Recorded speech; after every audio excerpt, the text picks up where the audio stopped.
Hello, everyone. How are we all doing? Come on in, sit on down. It's a cause for celebration. The Nephilim Look Like Clowns book is finally ready to buy. You can go on Amazon right now, links below in the description, and you can get your own copy. It's official, it's gone live. It's 1 a.m. in the morning for me. I have just had a bit of a nap, and I've woken up to come and have a bit of a celebration with you guys, and yeah. Let's enjoy this moment together. So let me just switch the screen here. There I am. Here I am, guys. I've been playing around with a few settings and I've got a floating screen. Look at this. Who knew I could do this the entire time? And here it is. Here's the page, guys. We're live. We're official. It's all going. It's looking good. And maybe we should explore it together, shall we? So I'm going to open this up. I assume you can just see what I can see right now. And yeah, it looks good. Looks like they've this is the paperback version here, as you can see, and it looks like they've got it all in order. And this is the back of the book. It looks good, looks good. Looks like everything's in the right place. What else have they got? They've got a read sample. Ooh, what's this? So you can have a little bit of a sneak peek into the book with this. Yeah, there's the opening page. There's the dedication to my loving wife, Keely, who's had to listen to her husband talk about clowns more than anyone should legally have to. So this book is definitely dedicated to her, mainly as an apology more than anything, I suppose. But there we go. Excellent. So where does this go up to? This goes through the preface, section 1. Right, interesting. So it skipped the introduction, but it does give you the preface, some of it anyway. And then it gives you a glimpse into chapter 1, and then it looks like it just gives you the back of the book. All right, so not a bad little sneak peek there. That's fair enough. I have no control over what Amazon do here, by the way. It's been in their hands while they've been arranging how this would be presented to you on this page. So this is new to me as it is to you. It's looking good. Part of the series, The Nephilim Look Like Clowns. Some more books will be added to this as a series. We've got a paperback here for $29.99. That's in dollars. And we have a hardcover version as well for $39.99 in dollars. As I was explaining not that long ago to you guys, the math behind all of this. And I can be quite transparent with this. Let's go to KPD. Or KDP, is it? KD. Yeah, this is the one. So this is what I see officially from my bookshelf. There's at the bottom here, we've got the ebook, which I'm not going to release yet for a while, just to protect it more than anything. So there's not a digital version out there which can be easily stolen and pirated immediately after publishing. So I'm going to leave that out for a bit till we get a few genuine book buyer reviews in from people who actually bought the hard book and actually read it and left a genuine review. And then maybe in a few months' time, the digital version is going to get released. So that's down here in a separate area. It's still telling me it's scheduled, but I can briefly just click here and get into this pricing section here. If we look into the pricing section, if it wants to load for anything, okay, you can just about barely see it here. Save and continue.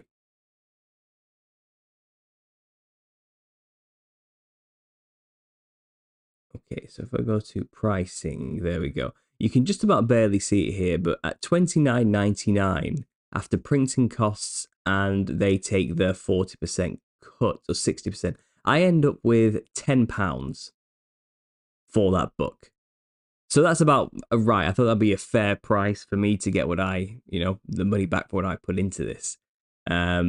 But that's why the prices are what they are. And with the hardback version, it works out about the same for $39.99 with higher printing costs. And I think they take, again, I think it's 60% or something. I end up with about £11 as well. So I don't even get that much more if you do buy the hardback. I get roughly the same per book. So there we go, guys. That's the reasoning behind the pricing and what I get from what you put in. So there's a full transparency there. I hope you appreciate that. But yeah, it looks good. I'm happy with this. Looks like it's got everything. My description here is just straight from the back of the book, I believe, and I've just put it straight onto here as a explanation for it. Yeah, so I'm looking forward to see how this goes. I don't know why ducks are coming up at the bottom there. I think I bought that for my son maybe 2 years ago from America, and maybe that's why that's still being advertised for me. So this is the American site. This is Amazon.com. It is international. It does go all over the earth. From wherever your Amazon is, you can get to it. If I do Amazon.co.uk, however, it will be different. So this is what it will be for my British customers. Let me just quickly type in the Nephilim look like clowns. And here it is in British pounds. And it's £31 in hardcover, £23 for paperback. So there we go, guys. If you're a British customer and you were wondering, you do have to go to amazon.co.uk and you can get your version there. If you're in Britain, you don't have to go to the American.com version. The link that is below this video is for .com for America, because that will be my primary market where most people will be buying the book from. But if you are in the UK, just go on amazon.co.uk, type in the Nephilim look like clowns, and my book will come up there. So there we go, guys. The page is live. Let me just quickly pop this image up. I'll have this image in the background here, and there we go. Let's get rid of that at the bottom. Perfect. So I do have my hardcover version here. It's quite sturdy, solid. It's a decent chunky book. I quite like it. It feels good in the hand. It's a good size. This is the not for resale print test that they gave me. So the quality of this is a bit lower than what you'll be getting. It was just basically a test run through to make sure all the margins are in the right place and the image is all lined up where it needs to be. So it says here, not for resale, in big bold letters. But yeah, guys, this is what it'll look like if you get the hardback version. And this is what it'll look like if you get the paperback version. So they're two very decent sized books. I do like the feel of the hardback. I'm not gonna lie. It's quite, I don't know, just feels good in the hand. That's all I can say. And I'm quite happy with how thick the book actually is. I was worried, you just don't know what it's going to be like until you see it translated through the programming. I was considering making it a smaller book so it would look thicker. But when I actually saw it and at this size, I was like, that's perfect. That's actually, it looks like people are getting their money's worth. It's actually a book worth reading, So I'm quite happy with this, and I'll be doing a reading from this today as well. I'll probably do the preface for you guys, just to give you a bit of a taste, and maybe do the introduction as well, and we'll leave it there just to ease you into what to expect for the vibe of the rest of the book. But in the meantime, let's check out the chat. Let's see who's here. Let's see what's going on. Vibes, thanks for being here. Someone thought I was mind unveiled, I believe. I don't know what happened there exactly. It was my wife dealt with that while I was out, it seems. If this is available in hardback, I'll definitely buy that instead of paperback. Well, you're in luck, like I said. You got both. You got a choice. You get paperback or hardback. From the looks of it on this, it looks like the color of the paperback is slightly more lighter hued, and this has more of a yellow hue. But from what I've researched, I think they don't put a lot of effort into these draft versions. They use very low quality material. They kind of just slap it together really quick. And it's not indicative of the fully final thing. I think the final thing officially would be a lot more, just a lot better. A lot better, a lot more true to the color, which you see there on the screen, if you get what I mean. I think they do put more effort into the ink and the print and everything else. But yeah, you can get your hardback version, no problem, guys. That's available. And like I said, digital will be available in a few months' time once I get in some of those official hardback, paperback reviews from people who actually wanted a physical copy. So that's what that's for, guys. It's mainly just to protect the content more than anything, because you know what the internet's like. You release something digital, people will just rip it straight away and send it all over the place for free. And that I'm all fine for that happening in the future, but not when I've just published the thing. That would be a bit of a it would be raw, it would hurt a little bit. So I'm trying to avoid that as much as possible. And it was good advice from my wife more than anything, because I just wouldn't even have thought of something like that. But the more I think about it, the more I realize, it's a bit of a necessary step. I've already had some odd things happen in the process of publishing this book. I've met and had interactions with people I didn't know really existed in that capacity. Bad people, who I would say, have negative intentions towards me and the book, and also covetous intentions to steal a lot of things as well. And I was shocked that this happened. But it does mean I have to be wise and take steps to protect um, just my work in general. So that's another reason why we're going to go ahead and hold back on the digital versions as well. So people who genuinely are interested in reading the book, buy the book because it's a physical copy rather than getting it cheap digitally or finding a ripped version just to send bogus reviews and things like that. So there is that kind of thing too. Who knew the internal politics of book publishing would be so dramatic? I had no idea. I'd be getting into that myself, but it is funny. It's kind of funny and sad at the same time. What's going on here? I've been waiting for this book for 2 years. It feels like. Has it been that long, or just the eerie vibe of his scholarship screwing with my perceptions? It's not been 2 years. It's been just a year. Just over a year since I announced that I was writing a book. I did think by this point I would have the whole thing completed. All chapters done. There's 20 chapters in this book, and I had like 36 mapped out. But once I got to this conclusion in this book, the first 20 chapters, I realized I've got a book and it could be published standalone as a book on its own. It's quite succinct and closed circuit, and it kind of explains all the history perfectly before we get into the modern stuff and the anthropological culture stuff. So I thought, okay, I better stop there, release this, and then I can focus on part 2 and put out 2 volumes, which I think would look quite nice. And then I'll combine those 2 volumes once completed, because I don't want people waiting too long, for the whole thing. I think a year's long enough for a lot of the people who pre-ordered to wait. 21 of the 80 pre-orders, 21 of you have asked for this signed and copied, sent to you, this book. So that's what's going to be happening now. I'm going to go through the process of buying author copies from Amazon once I'm allowed. I've got to wait for it to be published, like you've just seen. I'm still waiting for the Kindle Direct Publishing studio, to allow me to buy author copies, which I get at cost. And then once I've got the author copies shipped to me in a big box, like 21 of them, I'll be signing them personally, each individual's names, and I'll be sending them off to the addresses that they gave me from the pre-orders from GoFundMe. But 21 out of 80 people have asked for this book, and the rest of them are waiting for book 1 and 2 slapped together into one book. And I don't know what that's going to look like yet. I have no idea. But I'll be releasing them as 2 separate volumes, but I'll be releasing a special edition, volumes 1 and 2 together. And to make it so it's not too thick, because it'll be probably double the thickness of this, I might make the font size a little bit smaller, just to try and eliminate a few pages. But there we go, guys. That's the plan with that. Yeah, I know it feels like it's been a long time, but it's just been over a year. It was March 2023 that I announced that I was going to do a book, and that's when it began. That's when writing really began, around March. So we're just past that, aren't we? April, May, June, July, I suppose. Well, the book got finished about a month ago, or maybe roughly 2 months ago, and I've just been doing minor proofreading, edits, and all the things you don't realize you've got to do when you're trying to publish a book, all the last minute stuff. So 2 months has taken up a lot of my time, just finalizing the formatting of the whole thing.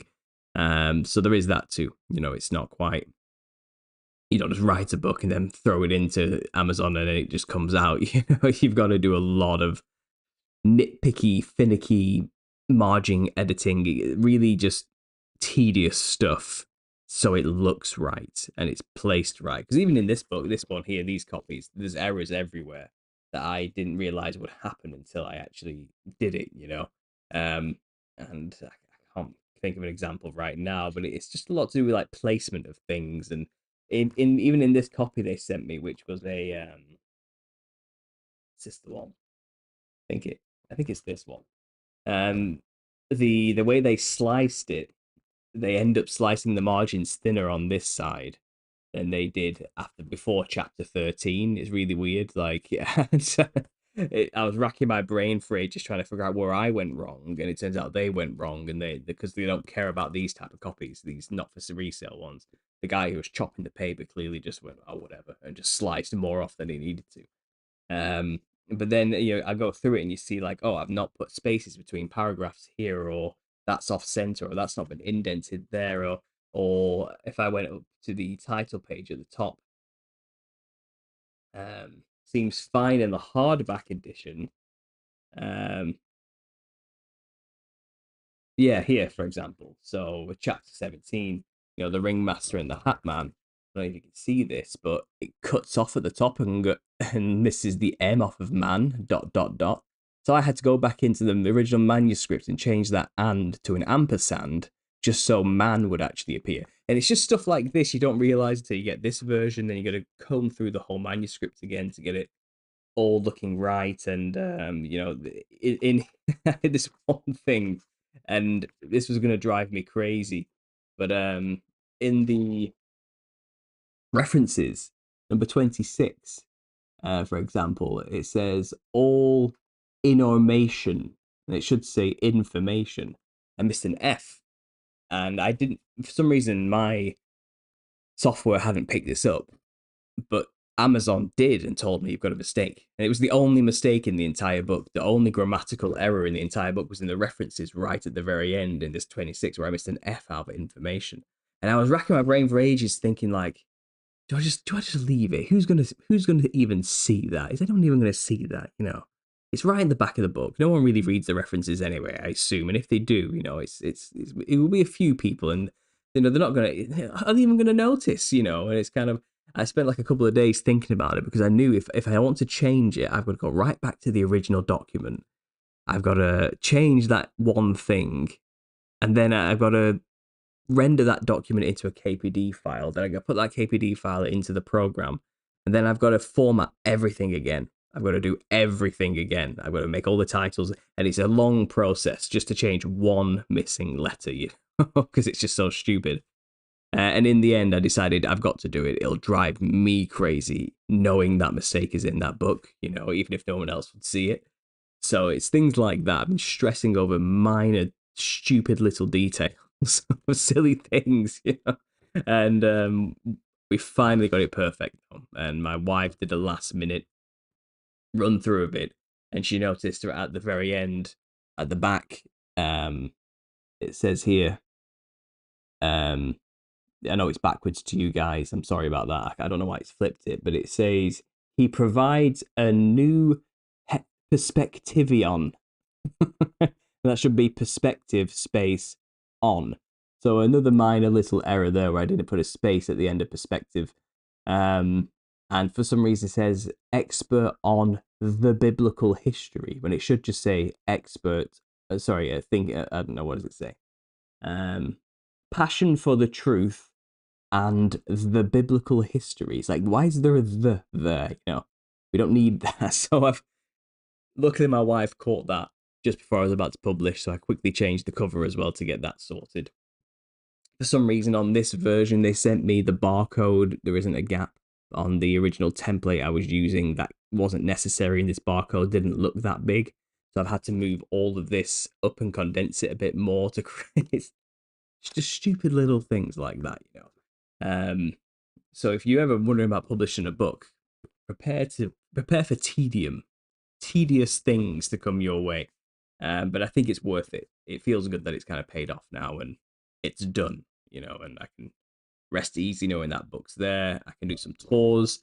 I can start talking to people about it, and spreading, the information about it. I can do the podcast circuit again, promoting this book while I can focus on writing the next book as well. And it's just it's a project, isn't it? It takes time. I'm talking about clowns. Okay, so I want to be taken seriously because I think what I'm doing is actually very serious. As you can see, I've got this tagline I've added.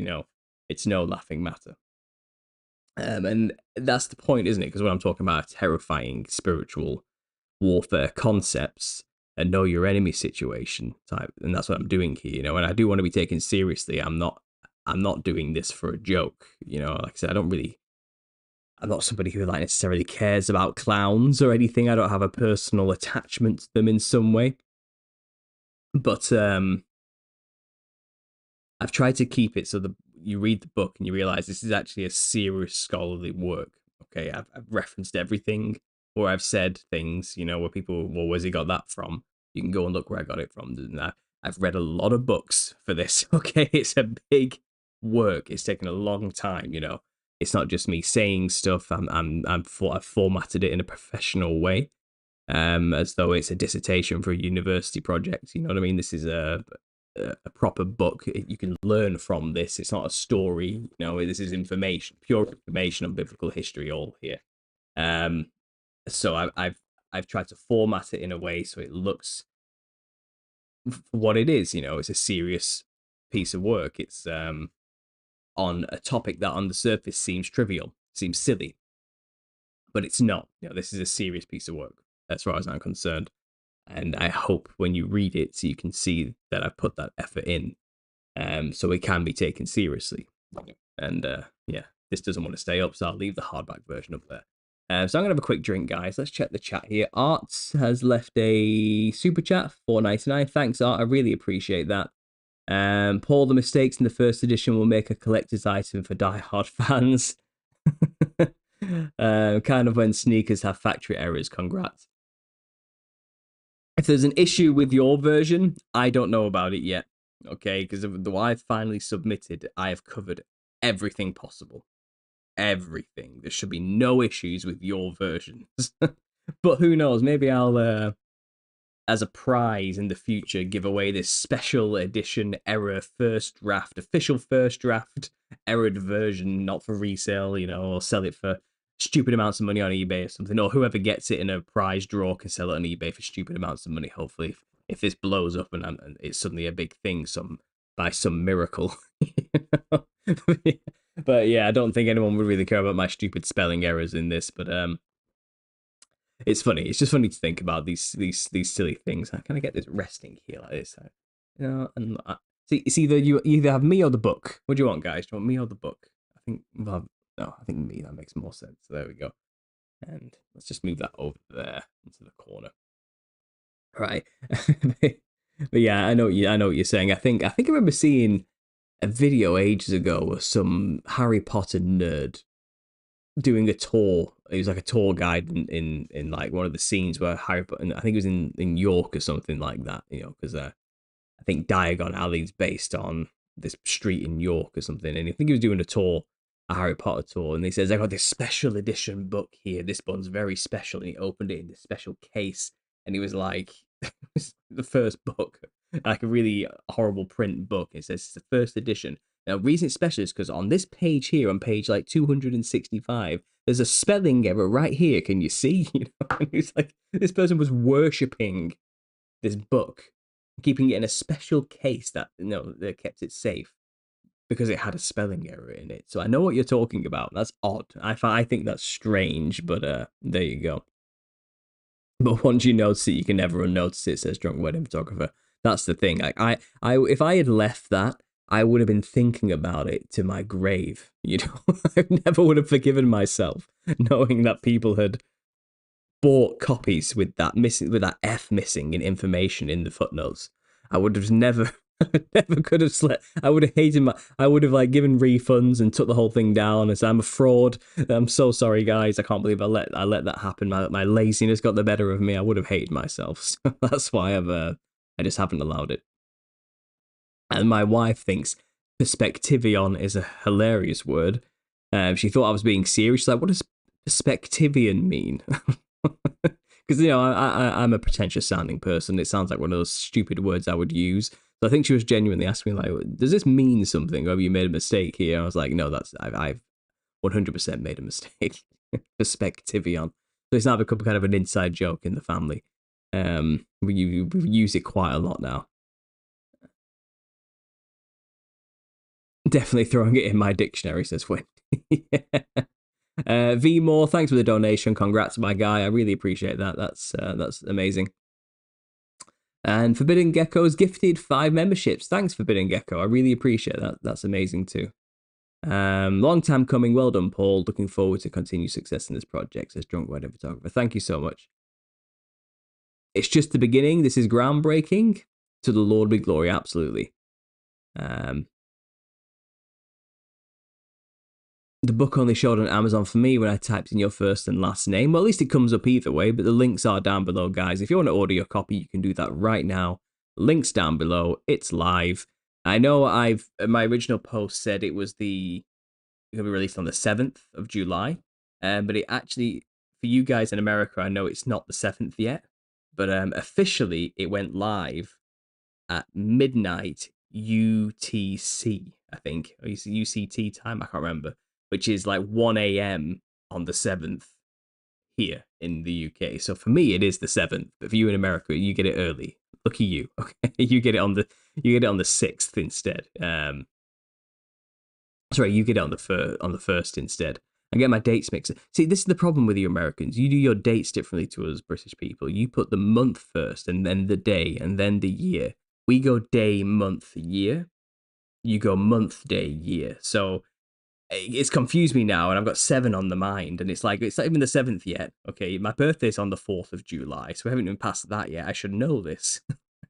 So for you guys, it's the 1st of the 7th month. For me, it's the 2nd of the 7th month. So I've released it on the date as released officially on the 2nd. But for you guys in America, it's the 1st technically. So I did get that wrong. But here we go. Good for you guys. You get to have it early, and your date formats are silly. You have silly date formats. I don't know why you have to think you're so different from the rest of the world and change that thing. But you did, and I had to, because you're my market, I had to capitulate and write your date formats on my original promos, and I feel dirty. I feel wrong. I'm not proud of myself. It's one of my low moments. I'm not going to lie. But that's the things I do for you. Those are the things I do for you. What's going on here? Does the book have any images? No, this book doesn't have images, but I thoroughly describe the things I'm talking about, and if you want to see them, you can just type in the names of the things I discuss on Google image search, and you'll be able to get a plethora of images to back up what I'm saying. I think images are going to come way later. The second book isn't going to have images as well, but I think maybe the combined version might. But I might do a combined version where it's all just information, and then I might do a special edition image version after all of this. The thing, it's one thing to write a book, okay? It's another thing to get image rights, okay? That is a long process of asking for permission, people denying me permission or giving me the permission, or then sending me a bill of what the price is and all this type of thing to avoid legal issues, and it's a whole other thing. So I think that might be a project once I've finished the whole book, both volumes 1 and 2. Then I'm going to look into putting images in and getting permissions, and investing time into that process for a new, later, final, special color edition prints, glossy, big book with pictures type thing, but that's a future thought now, not really a current thing I'm going to do anytime soon, I don't think. I think right now it's just the information. I just want to get it down. I want to get it in writing so it's safe. All my videos. And this literally covers just half of what I've done. There's so much more to say yet. This book is not the end, and even the conclusion makes that clear. I think the conclusion begins with let me have a look. Where are we? Chapter 20. It begins with, "This is not the end." You can see the big T for the "this" there. Okay. This is not the end, full stop. Much is still yet to be shared in this series, even after I've meticulously documented the profound influence of the Nephilim spirits on humanity and the creation of the clown costume as a representation of the demonic. So that's what this does. It lays out the history of the Nephilim and the history of the clown costume and how it is, and always has been, a representation of the demonic. That's what this is. And then the next book will be all about the costumes, the rituals, the modern day stuff, the films, the music industry, all that fun modern stuff, that's going to get there as well. And I know it sounds more fun, but it's going to just be as packed with information as this one. And you're going to learn a lot about cultures and history of their individual mythoses of where their ancestors come from and how it all kind of has a modern link, a common thread back to the disembodied spirits of the Nephilim, you know. It's all going to kind of be there in the second book. And, you know, like I said, this is a standalone book. This is a history book more than anything. And the second one will be an anthropology book about cultures now, people and how people work today and use costumes to channel demons. That's what the next book's going to be about. So together they make one, you know, a tome. It's going to be like 600 or 800 pages. It's going to be ridiculous. But I need to get the information down on writing, so it's done. So we're safe. We're covered then. And if my channel one day gets taken down, those videos vanish, or I have to migrate to another platform or this type of thing, at least the book's there, the information's out there. They can't keep it hidden anymore, type of thing. One fascinating part of this book I really like, I do get into sacred clowns at the end. There's a chapter about sacred clowning, about the Hat Man, about shamanism, and also about secret societies. The Royal Order of the Jesters is talked about in this book, and the Shriners are talked about in this book, and circuses and all that sort of stuff. So we do cover some of the modern stuff in this at the back end as well. And also DMT Jesters is a chapter 19, and the psychedelic community and all that sort of stuff. So there is some modern things in the back of this book too, like a taste of what the next book's going to be about. But I've succinctly finalized it with the end chapter kind of being a love letter to the psychedelic community, trying to explain to them that the DMT Jesters, I don't care what they tell you, they are not your friends. They're lying to you, you know, and that's what the end of this book is about. It's a message that they seldom hear in that community. Everyone in that community seems to be under the naive assumption that the Jesters are good things, if not reflections of their own shadow, telling them that they have work to do. They think they are benevolent entities there to teach them something special. They are not your friends. They are your enemies. They do not care about you in the slightest. They have nothing but your worst intent. They have nothing but bad intentions towards your being. And that's what I'm trying to make clear with this book. And they just don't hear that. People in that community do not hear people saying that. That is just not what's said. And I think I'm like one of the only people that exists who openly says it a lot on a public forum like YouTube. Sure, there's plenty of people who have said it before, you know, but I think I'm like one of the loudest voices that they hear that saying this. And I've had a lot of people in that community come up to me and said, no, I've never heard this idea before. I never considered that they might actually be real entities with a history and a purpose and a reason for being there. I always assumed they were just a Jungian archetype. They've just never heard of this perspective before. And the people I'm trying to reach them with the gospel. I'm trying to reach them with the truth in Christ, the biblical history, the narrative that they just don't know about, you know, and this is going to reach them. That's why it looks the way it does. I know it's a bit scary for a lot of people out there, the way this book looks. I know it's a bit on the nose, a bit, you know, it's a clown face, you know, as clear as day. But there's something about the clown that seems to reach those people. It seems to reach this generation. It seems like the more outrageous and wacky and crazy you are, the more it draws them in to actually look at it. And I assume they'll read this expecting either a laugh or to learn something Gnostic-y spiritualism or something like that, or to learn something special about the sacred clowns or something, you know, and to expand their consciousness a bit more. But what they're going to get is the gospel. What they're going to get is the truth of Jesus and the Bible. And they're going to get an introduction to biblical history they probably never heard before. That'll make it clear to them why, and more relatable to them of why it's the truth. And they're going to hear stories that they would never have heard in church, you know, and it's going to, I think, hopefully, the way I presented it will bring biblical history alive for them. It'll excite them. They'll be like, that's an amazing story. Why did I not know about this? I want them to get excited about it. And that's why the imagery is so bold, it's brash. It's, you know, the clown is the hook, but the core message is the gospel. That's what it really comes down to. So, yeah, I hope it works out the way I planned. We'll see. I'm expecting there's going to be some kickback from certain communities who aren't going to be happy with that. That's what happens, you know. You have enemies in the world when you preach the gospel. That's just the way it goes. But I'm expecting some bad reviews because of it. But I think people who are sincere and actually have an open heart and mind who read this book will probably get something good from it.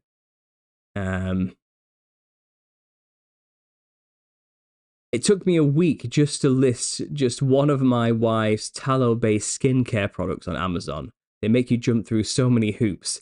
I imagine getting a book on there is way worse. Congrats, says MK Ryan. Yes, it's a process. It's a hoop jumping process. That's right. I'm sick of jumping through hoops. My back is killing me. You must be so relieved, says but Bubby follows Jesus. I am.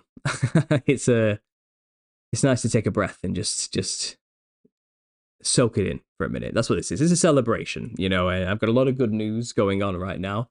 I don't know if you guys know this, but this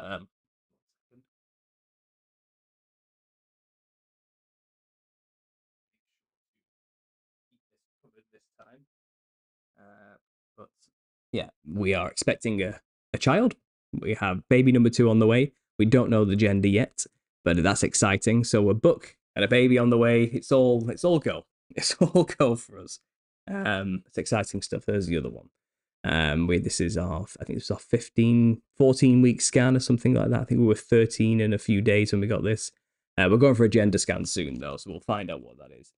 So yeah, you know, exciting. It's all very exciting, and I think it's time to celebrate. It's time to relax. Okay, let's just have some fun. The book's out, guys. I've been talking about clowns for 8 years. It's finally amalgamated into something tangible, something physical. Let's just enjoy that. I think I think life has been very difficult for everybody over the past few years.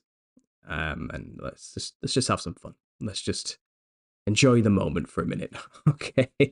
Let's all just be here together, talk in the chat, see what's going on. I'll do a little bit of book reading in a minute. What's going on?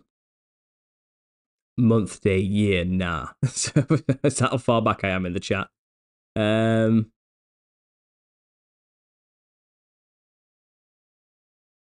did the original donor books go out? I just got here, says Philip. I'm not sure what you mean by original donor books, but you can order the book now. Links below. There we go. Just up here. Links below. And you can go and get your book. You can go and get it.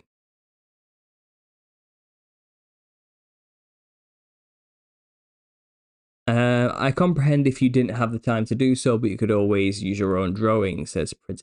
Yeah, look, the images will come later.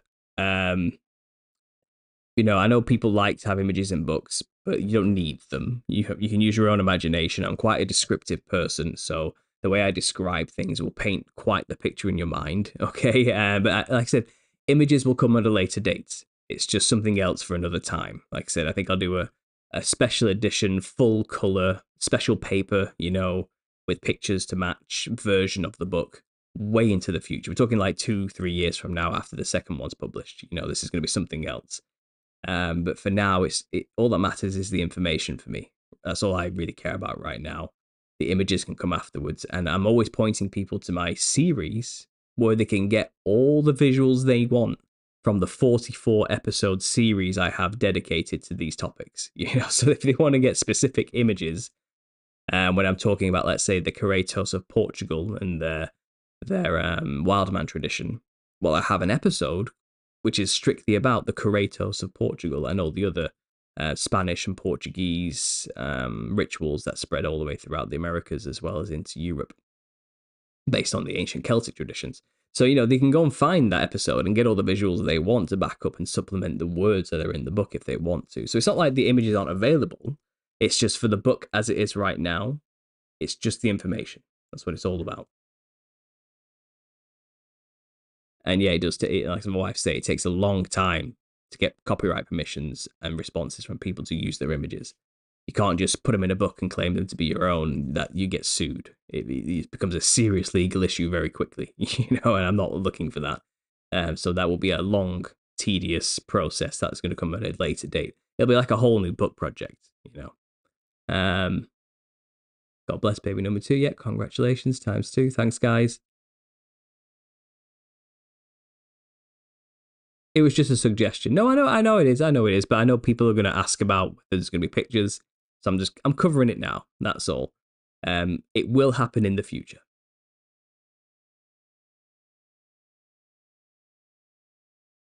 So happy for you and baby number 2. Thanks, guys. That's nice. Some more good news.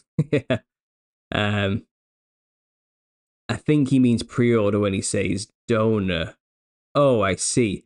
No, no, no. You're if you did a pre-order on GoFundMe, you have that's separate to Amazon. That's something else. You have sent me your address. Okay, I have my own file. It's all color coded. Everybody who's made the choice to wait for the combined book is in green. Everybody who's chosen to have this book sent to them and signed is in blue. Okay, I've got it all mapped out. I've already got people who have ordered this one through GoFundMe, the pre-orders from months ago. You're already in a list. There's 21 of you. I've already got your addresses mapped out. All I need to do now is order the hard copies from Amazon, so I get a box full of books, and then I'll be signing them all individually, packaging them all individually, labeling them all individually through every I think I'm going to use, and then I'll be shipping them all over the world to everybody who pre-ordered. You don't have to do anything. If you pre-ordered, you do nothing.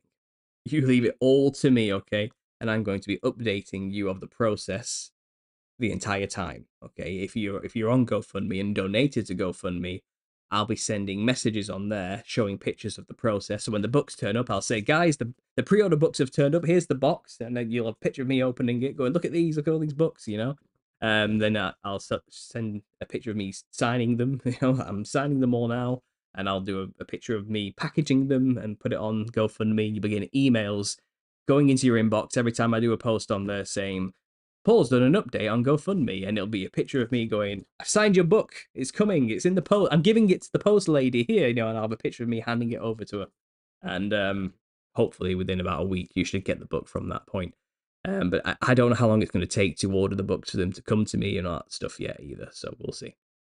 But yeah, that's you. If you pre-ordered, don't do anything. Your version will be coming, but only if you've specified to me you want volume one signing and sending to you. If you've told me you want volume one, I have put you in blue and you're on a list already. If you've told me specifically you want to wait another year for the combined version, you're in green, you're still on the list, okay? If you've changed your mind and you do want this one instead, you can't have both, just one. So you want this version, this finished book, signing and sending to you instead, I can change you to blue and add you to my list, and you can get it within a month or so. That's just a rough ballpark figure. I don't know how long it takes to ship things. So Australia, for example, from the UK, it might take longer than 3 to 10 business days. I have no idea, but we'll find. We're going to find out together. But if you did pre-order and you've told me what book you want, you're going to get it soon if you want this one. Okay, so you just leave that with me. That's my job next. That's what I'm doing next. Okay, and you don't have to order anything anywhere, because if you want a signed copy, it has to come to me first. So that's so you just leave it with me. I'll get it to you. I think I have maybe 5 people out of 80 who have not given me any information whatsoever. They've just donated, and they haven't given me their address or a preference for what book they want. There's 5 of you, so I can't do anything with you guys. If you're on that list, you don't think you've sent me the shipping address or the choice of book, maybe just send me a message, okay? I don't want to say names. I'll be sending you messages soon, personally, through GoFundMe to please let me know what you want, guys. But I've already sent like 5 out in the past 3 months, and there's 5 people left yet to give me a response. So I'm still waiting for those. But most of you have responded. If you haven't responded yet and you miss out on this cycle for this book, you can just wait for the next one. You'll get a book signed eventually. So there you go.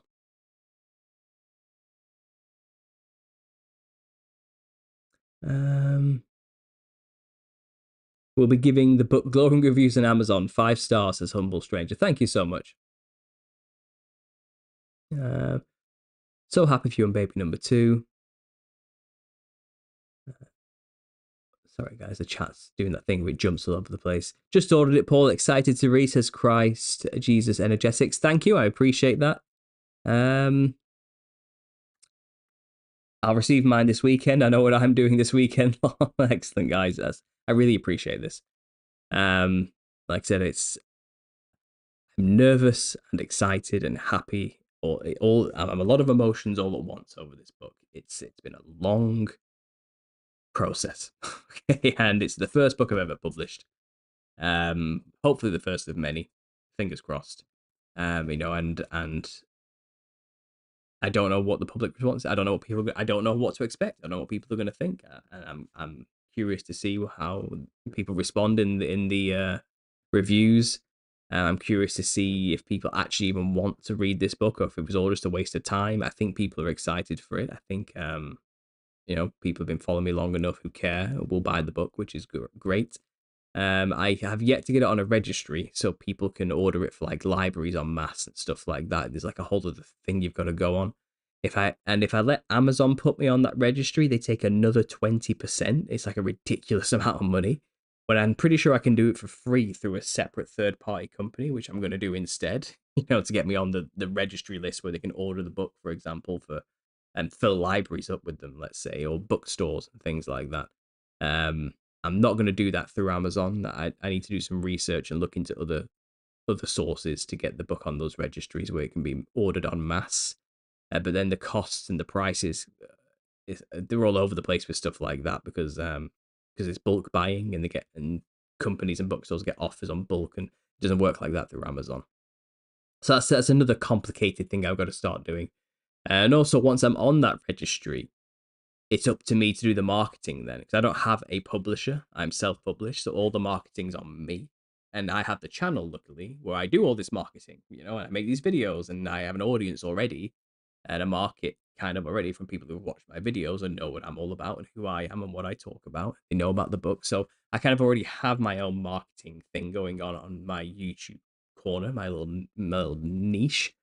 But what I could do once I've got it on that registry, I could then go to libraries and say, would you consider stocking my book? I can make sales pitches at bookstores and go to a local bookstore and say, look, I'm an author. This is my book. Here's a copy.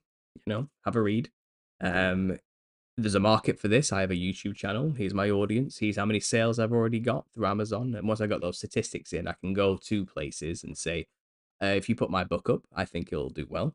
You can buy it through this thing. I think Ingram Sparks is the place most people get them from. Why don't put it on your shelves, do a test run, see how it goes? I've got to go out there and sell it. I've got to actually do a sales pitch. And so who knows, that might come in the future as well.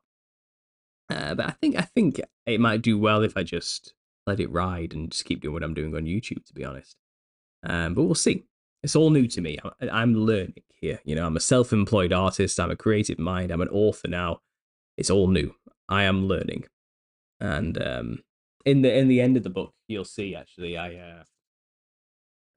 Here's the now. You can't really see, but this is the list of names who people who donated and the thank yous. This is your acknowledgement at the back. Now, if you donate to the GoFundMe, you will get your name in the second book as well. So all these people will still be in the second book, but new names will be added on the end for anybody who donates to the book project through GoFundMe from now on. So pre-orders are shut on GoFundMe, but any donation to help support me in the process of publishing, you will still get a special thank you, and your name will get added onto the end of this list. And this list, I'm hoping, will be a lot longer in the second book and the final thing, and we'll fill all these pages with more names. But that's what donating does get you into the book. If you've told me you're anonymous, if you're doing an anonymous donation, I won't put your name in. So there's like I think there's another 15 people on here who aren't mentioned because they wanted to remain anonymous. But in the end here, I did write a little thank you to people who helped me along the way. And it says, thanks to Gary Wayne and Vicky Joy Anderson for the great advice on writing and publishing a book. Those guys did give me a lot of advice on what to expect and how to do it, and just how to write as well. It was so I really appreciate the help from Gary Wayne there and Vicky Joy. That was appreciated. Thanks to Conspiracy Us for reviving this topic when I wasn't able to, when I was forced off YouTube after 4 years of silence on this clown topic. He made his video talking about my work, and it revived it. And I don't think this wouldn't have got to where it was without him doing that and taking that defibrillator to the topic. I don't think. So I'm thankful for him for the help. I really am. I know people maybe I don't say it enough, but I do know I I am thankful for Conspiracy Horrors for what he did for me. I am, and he's in the book here at the end. I give him a special thank you. And so if you're listening as well, thank you. Yeah, I know he is subscribed. I do know that. When I wasn't able to, and thank you to all my subscribers who were stuck with me for all these years. I know I can be a bit much sometimes, and I appreciate you sticking around. And also thanks to Wendy and Ryan for moderating the live show chats and the telegrams so vigilantly while I'm busy rambling. So there you go. Wendy and Ryan, you got a thank you in there too, a personal thank you. So I really appreciate all the work you guys do for me. I really do. I wish I could figure out a better way to pay it forward in some way, but I think so far, a personal thank you at the end in here is what I've put so far. I can't afford to pay you for all the time and effort you put into helping me, but I appreciate more than you guys realize. It means a lot to me. But right, guys, I'm gonna have a quick drink, and how about I read the preface? Shall we give it a go? Yeah. Let me just. Ugh. It's late. My vocal cords are dry, so give me a minute. Right. Okay, let's do this. I'm gonna read. I'll read from the hardback edition. It feels nicer in the hand, so I'll read from this. Contents. Preface. Here we go. So here's a bit of a reading for you. When I made and published my first YouTube video titled The Nephilim/Demons Look Like Clowns/Jesters in October of 2016, I never imagined that 8 years later I would be writing a preface to a book of the same title. If I were to be candid with the readers, I would not have cared about clowns and would have never really given them a second thought if the news had not plastered them all over the television in October of 2016. Yet now I find myself discussing the history of clowns and their costumes almost daily to audiences in the thousands as some form of pseudo-expert on this niche subculture. I'm not complaining, as searching out the truth about the clown has only strengthened my faith in God, and I have been through numerous personal... Sorry. It's really dark, so I'm struggling to see. I'm gonna look into the light. As I'm getting older, my eyesight's going here. That's the problem. I'm not complaining, as searching out the truth about the clown has only strengthened my faith in God, and I have been told through numerous personal messages that it has done the same for many others. I hope this book will clarify how this is possible, because I know this theory sounds ridiculous when first heard out loud. A preface is supposed to share some insight into the author's inspiration for the work, and then spill some behind-the-scenes tea regarding the book's production. When I look back on the complications that arose through this creative process, I feel sadness towards what I learned about human beings and their true nature. Unfortunately, as cryptic as that last statement was, it has to remain that way. I'm not looking to disparage anyone in particular, but let's just say that through an odd series of events, I now own the UK trademark for The Nephilim Looked Like Clowns, which I never thought I would have to do. I have been explaining how this strange insight became a part of my life's work through numerous podcast visits, attempting to say it as quickly as possible, yet failing miserably each time with the 30-minute spiel. If you care to know that story, you can randomly pick any interview with me from my YouTube channel playlist titled Interviews/Collaborations, and I will tell the tale vocally. Alternatively, this book will share insights into my inspirations as they arose for over 12 years before amalgamating into the Nephilim clown theory. If I were to summarize it all in a sentence now, what seemed hazy when I was lost became crystal clear once Jesus Christ saved me. I am a man who uses pattern recognition to form big picture maps that I then use to navigate life. But my inner desire has always been to help people navigate life by sharing these maps of ever-changing terrain. This attitude may have resulted from my artistic proclivities since childhood, obsessively building things with matchsticks or attempting to copy the world onto paper with meticulous detail in any medium I could get my hands on. This creative need followed me into adulthood, culminating in a BA Honours in Fine Art from Lincoln University and a YouTube channel dedicated to conspiracy theories. Once I gave my life to Christ in March of 2014, I have been on a journey to share with others the tangible results of having a relationship with Him, and therefore, the Father. However, I understand that traditional methods are not going to work if we are to reach younger generations with the good news. Exuberant buildings, stuffy congregations, long sermons, and Bible bashing street preaching didn't work for me as a young millennial. I had no reference point to understand what they were trying to tell me. And I know many others have the same problem today, especially in a world so heavily against God. I have nothing against these old-fashioned methods, and I know there is still a place for them in the modern world, but it didn't work for me. Everybody is different. While some people are more hands-on and experiential in their learning style, others are happy to just read numerous books and be done with it. I have tried to make this book for both learning styles, as I believe I have found in The Clown a bridge for those in the world who need that extra bit of context to gain a solid base to jump off from and get to know the Saviour of all of humanity. Explaining spiritual warfare and the methods used against us by the adversary is the believer's best weapon in exposing the darkness and winning souls for Christ. There is no human alive that hasn't suffered from a spiritual attack. If we can explain what is causing them to have these terrifying encounters and how to defend themselves, then, through practical application, they can know that God is real, and so is the gift of salvation.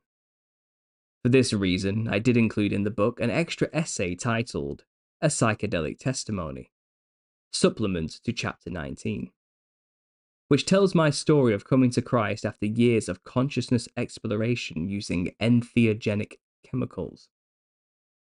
I hope this novel work will reach those who need the wild and obscure to gain enough interest in biblical history to find the truth in Christ. I'm hoping these words can help meet many lost souls where they are currently, within the clown world reality they continuously find themselves in. As profound, pretentious, and self-righteous as this preface is, it may surprise the reader that I have a sense of humour and tackled this disturbing subject matter of spiritual warfare with playful levity. I hope the reader enjoys this book and shares a few laughs along the way. This is a book about clowns, after all. So there you go, guys. There's the preface. I hope you enjoyed that little reading there, a taste of things to come. I hope that's enough to hook people in and get them wanting to read more. What do you think? Give me a review. What do you think of that preface? Any good? Does that work for you guys? Do you think that's going to work for others? I think that's all right. I think that was all right. Again, my eyes are struggling. I didn't realize I was so bad at reading until I started looking. I'm used to reading off a backlit screen. You know what I mean? But yeah, there's the preface, guys. A bit of a quick reading for you. But the book is chock full of information. Section 1 is 10 chapters, and it's dedicated to the biblical history. So you'll have the meaning of a name and where the word Nephilim comes from, and what that actually means, the original Greek and Hebrew, and the transliterations from there. We talk about Cain and mankind and the fall of man and the jealousy of man. We talk about heavenly jealousy and pride, the rebellion in heaven, the fall of the angels, and what happened there. We talk about Cain and the angels working together to create the Nephilim. We talk about kings and rulers and how all the ancient antediluvian world was ruled over by giants after they were created, all a part of a major conspiracy to intentionally corrupt God's creation. Chapter 7 is called Utter Corruption, which talks about how it all degraded into absolute chaos. Then chapter 8 is The Flood, and it's numerous accounts of flood myths all over the earth, which prove there was a flood. I'm trying to prove to the skeptical, atheistic, New Age type that it all really happened, guys. The evidence is there. Not just the Bible says, the rest of the world also says, is what I'm trying to say with this book. And then chapter 9 is The Aftermath, which explains what happened after the flood, the culling of the giants out of the land of Canaan by Israel. And then chapter 10 is demons, and it explains why we have demons today and that they are the disembodied spirits of the Nephilim, with also some speculation about the humans who corrupted their own flesh just before the flood. That's section 1. Section 2 is all about the clown, and it's a further 10 chapters dedicated to everything about the clown history, secret societies, modern encounters, the wild man of Europe and Bigfoot, the giants and the mounds of North America and the mound builders. We've got the origin of the clown. We've got the secret societies in the circus, the Shriners, the Royal Order of the Jesters. We talk about the caricature of a clown costume, break it all down bit by bit and how it all represents Nephilim features. We've got the Ringmaster and the Hat Man. He has his own chapter as well. We have sacred clowning. We have the Heyokas, the Pueblo clowns are all mentioned in there. They're the main focal point of that as an introduction to the later book, where it goes into all the other cultures who also have sacred clowns, but also simple ancestor spirit worship, which is the same thing. They just don't call it sacred clowning. And then DMT experiences, psychedelics, and the conclusion. So there's the whole book broken down for you guys. There's the preface reading, packed with information. You may have heard me say a lot of this stuff breezed over in many interviews in the past. There's only so much I can say in 2 hours, but this book fills all those points out with the receipts, so all the historical references, the quotes, everywhere I got my information from that I present on these podcasts is fully referenced and backed up and sourced in here. The book is, in terms of reading, how many pages is the book? The book is 290 pages worth of reading, with about 30 pages in the back all about references. I don't know how many pages there, but either way, there's 383 references in this book, which is 290. So every page has about 3 to 2 references. It's a research book. So yeah, good fun. That's all there for you guys to enjoy. Great preface, says Playing Reality. Thank you, I appreciate that. Great intro.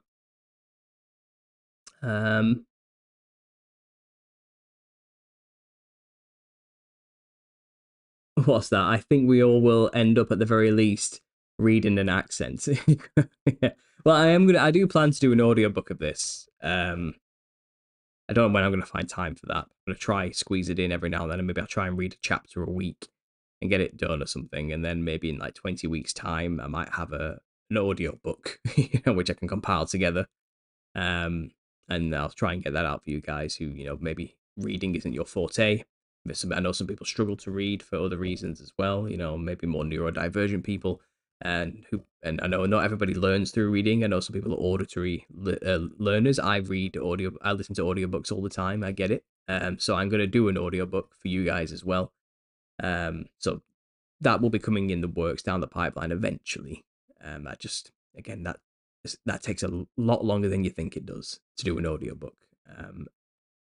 As you notice, when I read that preface, for example, I made a lot of slip-up mistakes here and there where I stumbled over my words a little bit, or I repeated a word, or I said the wrong word and quickly went back and resaid what it should have done. I took pauses because I lost where I was at, for example. Well, what I would have to do is record for half an hour a full chapter, let's say, and then I'd have to go back and listen to the whole half an hour, stopping it and getting rid of those little issues, and slicing and splicing and moving the audio, and that turns into a 2-hour job just to get about 15 minutes worth of audio. So it's actually a very long process to get audio recorded sufficiently, and I know that because I do it for my videos where I have a script sometimes and I read the script and I make loads of mistakes saying it. Then I do the editing afterwards, so it doesn't seem like I made any mistakes, and I know it's a long process, so please bear with me, but I will get that for you guys eventually. I'm going to work on it, okay? Much love from Canada, says Dylan. Thanks for being here. Keely still has to read the chapters and headers. Okay, I can get my wife to do the chapter introductions and headers. Absolutely, yeah. And to be honest, Keely helped me a lot with this. She's done a lot of work in helping me get this thing presentable. I mean, I think me and MK Ryan were playing around behind the scenes. I was showing him some of my early concepts and color schemes for this book cover. And me and him were like, yeah, the yellow looks really good down here, you know, and all this sort of stuff. And we were like, this looks pretty good. I think I'm going to go with this. And Keely looked at it and she was like, that looks terrible. Why are you doing that? That looks absolutely awful. That's not a good look. Get rid of that yellow there. Why have you done that, you know? And she was right. It looked terrible in hindsight. What was I thinking? This is way better, you know? So she has helped a lot, you know, and she, like I said, I never would have seen the perspectivity issue in the back and all these other little things. She noticed that I hadn't changed this one to an I on the front, but also I didn't change it on the back either. So it's all these other things, you know, is little stuff which I just missed. And while reading through the book, she noticed loads of like formatting errors I just didn't see, like the ellipses at the top cutting off the headers and all this sort of stuff. So she has helped me sculpt the book into a presentable thing. She's been a great proofreader. So yeah, she's still going to help me with future books. I'm absolutely sure of that as well. So I'm thankful to my wife for helping me. There she is. I was right. Yeah, absolutely. But the book is dedicated to her at the end of the day. It says at the front, you know, she has had to listen to me go on about clowns way more than anyone should actually have to. No wife should have to endure what she's gone through. So be thankful to her, guys, for putting up with me. Especially the DMT heads. Yeah, great job on the aesthetic, Keely. Yeah, well, this image here, she mocked this up for me. It had a different nose originally. I've made the nose more nostrily. But yeah, a lot of this Keely helped with quite a lot. Um, so this was one of her original concepts. The background was me, the font was me, and the style, the color scheme was mostly me. Like I said, she helped me nudge it all back together. The back was pretty much my process. Um, yeah, so it's a team. It was definitely a team effort, but the main imagery was hers. The effect you have there on the lips with the cracks coming through, that was me messing around with some settings there and getting it to look a bit more dramatic and everything. But it was basically it was a half and half effort. So thankful for her help on that one. Right, guys. So where's my phone? I'm just gonna quickly check something. Bear with me a second.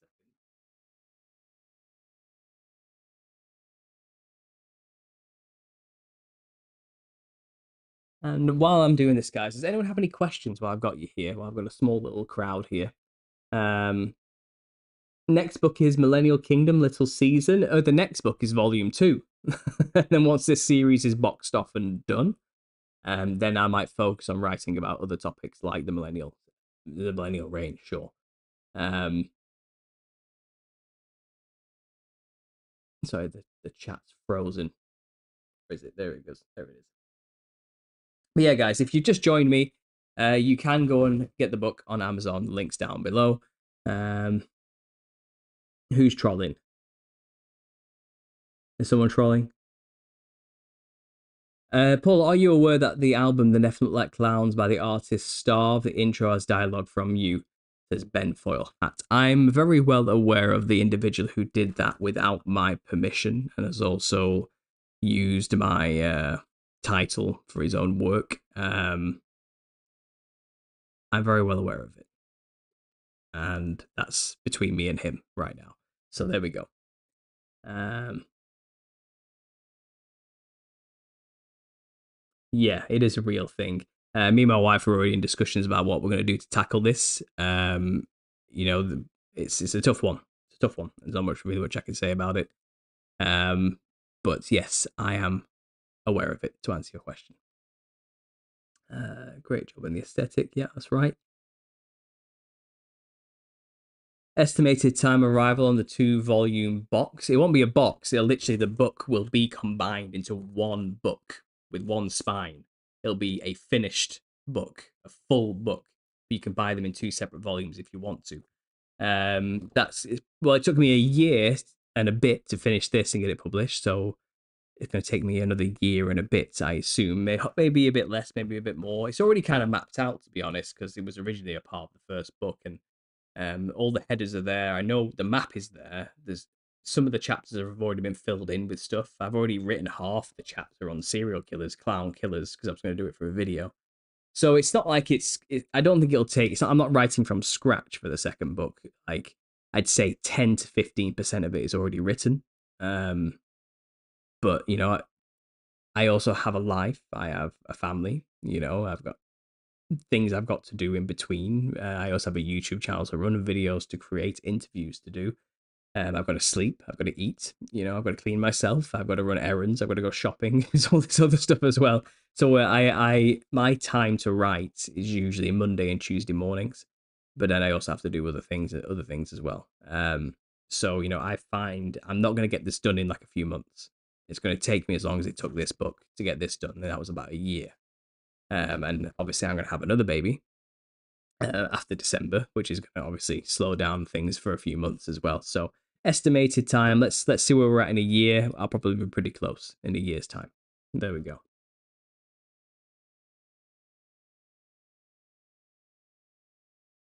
You should promote your book with Derek Gilbert on A View from the Bunker and Basil and Gons on Canary Cry News Talk. Christians that love this kind of info. Yeah, no, I know those two. I know Gons as well, Face Like the Sun.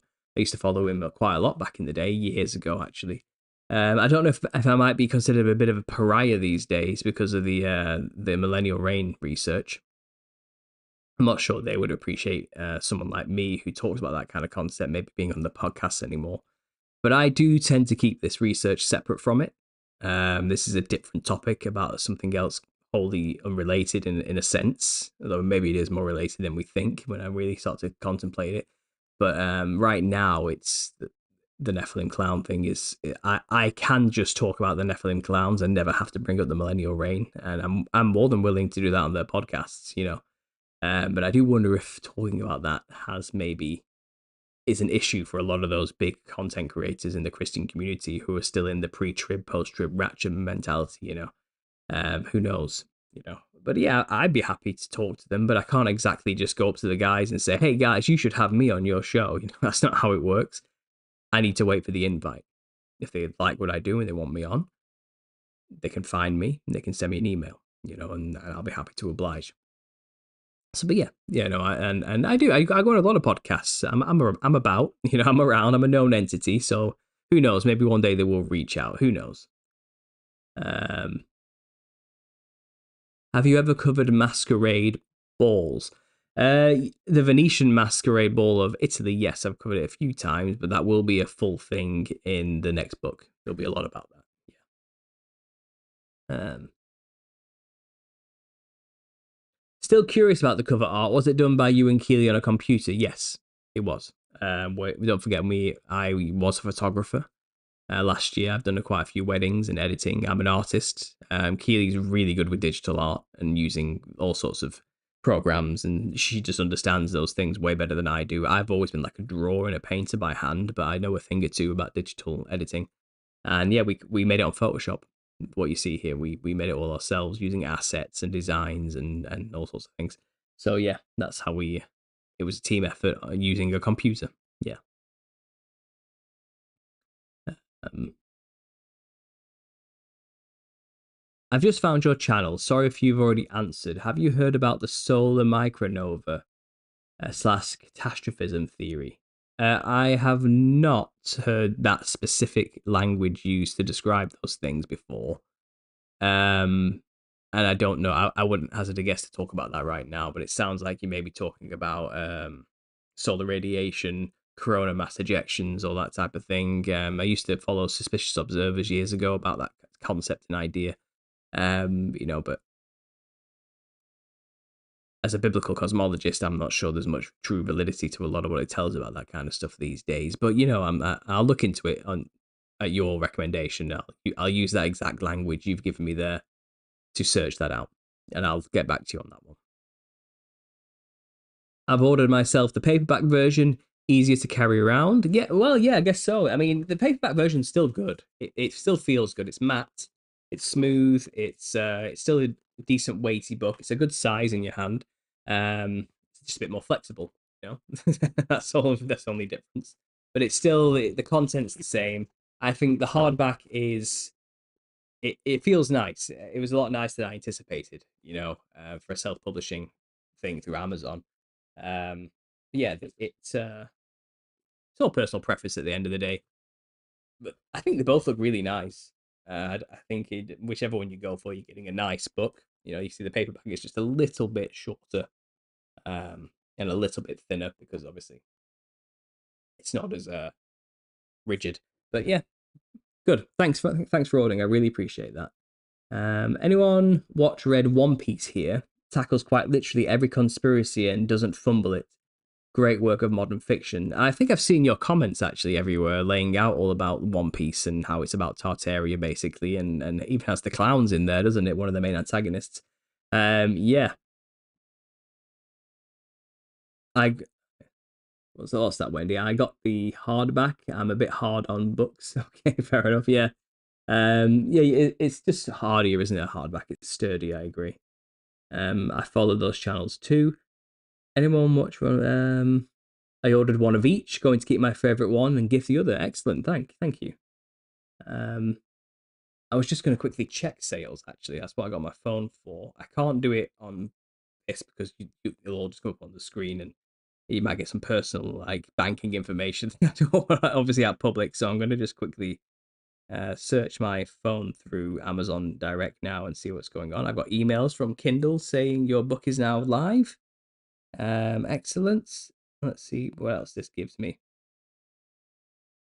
Let's go to KPD, shall we? Let's log into Kindle KDP. KDP? Yeah, KDP. Kindle Direct Publishing. This is where I'm going to be clocking into work now to check stats and everything from now on. Let's see what we've got here. We've got reports. Let's go to reports. And I have no information yet. I have no idea how sales are going or orders or anything. I'm not going to get any of that information for probably like a day or two. I imagine they don't tell me anything immediately. Unfortunately, I don't have a live feed about that. But I'm hoping as an opening publishing day and events, this has gone well. I do. I don't think I'm going to see any payments at all for like 3 months. I think that's how it works. I think they only release any royalties on books 2 months after you reach a certain amount. And I don't know if I've hit that amount yet, or I don't know if I've triggered the 2 month mark yet where I get to wait for 2 months. I don't know. It'll be interesting to see how this pans out. Again, I'm learning. I'm just with you. I have never done this before. I have no idea what to expect, but it's exciting. And I pour myself some more cranberry tea. That seems to be what I'm drinking lately. For the antioxidants, of course, and for the lack of caffeine. What else have we got here? What's going on?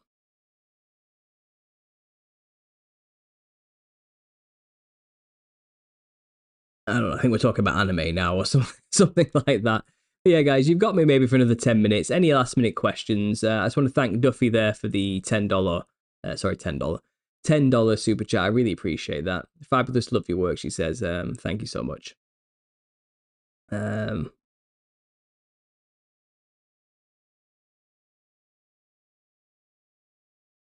yeah, any questions, guys, you want to throw at me right now? JP says, I'm giving my mum a copy. She sells books to many stores. Oh, interesting. Well, again, if anyone does want to reach out to me to maybe arrange or figure out how we can get this book into bookstores and make deals and things like that, they can always email me at understandingconspiracy@gmail.com. And anyone can email me at any time about anything, and people do. I get all sorts of emails from all sorts of people about all sorts of subjects and topics. Sometimes they're telling me why I'm wrong and why I need to shut up. Some people are telling me that they like my work. Have you considered this? I get a lot of advertising offers for products which I would have no business being on my channel. I get emails about all sorts of things, but all understanding conspiracy related stuff, all book related stuff, all channel related stuff. You can email me at understandingconspiracy@gmail.com. You can copy and paste that link from the description in the box down below to this video. All links are there to get in touch with me. And that's how people can get in touch with me if they have any questions about the book wholesale, if they want to figure out how we can get it so it's can be ordered in bulk to fill out bookstores, for example, things like that, just email me at understandingconspiracy@gmail.com. The author version that you will sign and send out will be hardcover and not paperback. No, it's going to be paperback simply for shipping costs. It's going to get ridiculous otherwise. I'm in the UK, and I have to send books out to Australia, Canada, Korea, America, Germany, all over the place, Africa, South Africa. Like, I'm shipping books all over the world here. And if I did it hardback, the weight would be so significantly more that it would actually put the costs up by hundreds and hundreds and hundreds of pounds. It would get silly very quickly. And never mind the fact that it costs me a lot more to get an author version of a hardback than a paperback. There's a huge difference in price. So the cost would just get astronomical. And considering I'm sending it out to like 100 people, it's kind of something I've got to balance that. So the signed copy people will get is going to be paperback, not hardback. And I'm pretty sure I made that clear anyway throughout the whole process. But there we go, in case you were wondering.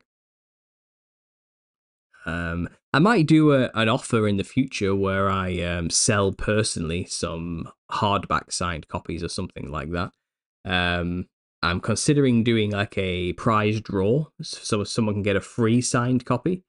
I don't know how I'm going to do that yet. I'm trying to figure out the logistics behind it, but I'm thinking maybe like donate $2 to PayPal. Anybody who donates $2 to PayPal between this date and that date, their name will get put into a random name generator, and whoever gets picked gets a free book.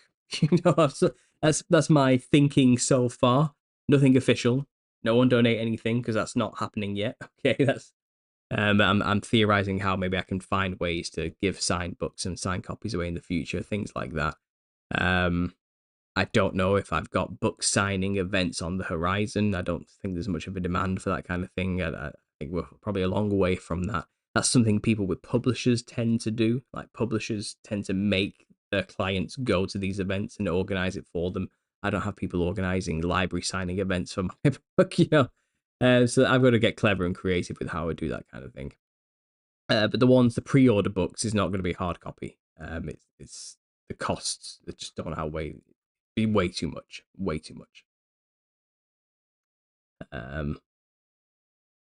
Where did the first inkling of this idea dawn on you?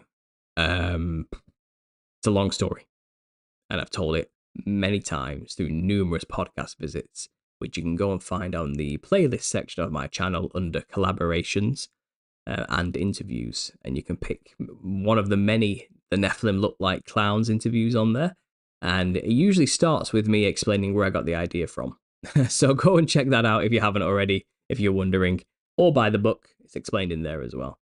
But roughly, it first came to me during the 2014-2015 period. It was solidified in 2016 after I saw the mass clown sightings on the media.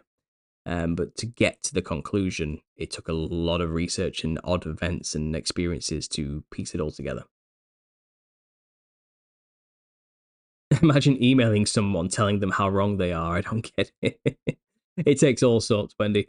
It comes with the territory. I'm used to it.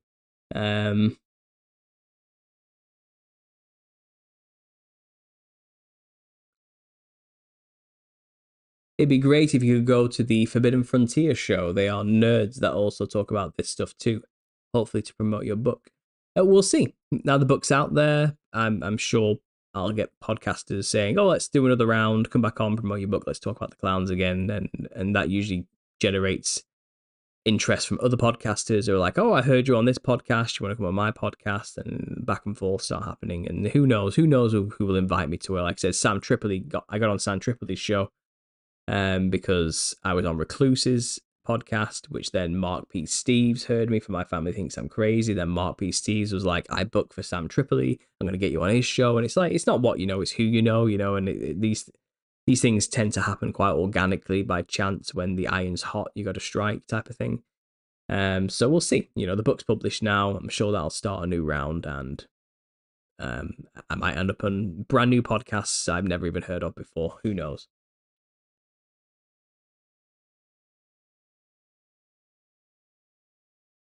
think Slow-Mo's out. Good night, everyone. God bless. Thanks for being here, Slow-Mo. I really appreciate it. And thanks for sticking around for so many years as well. I really appreciate that.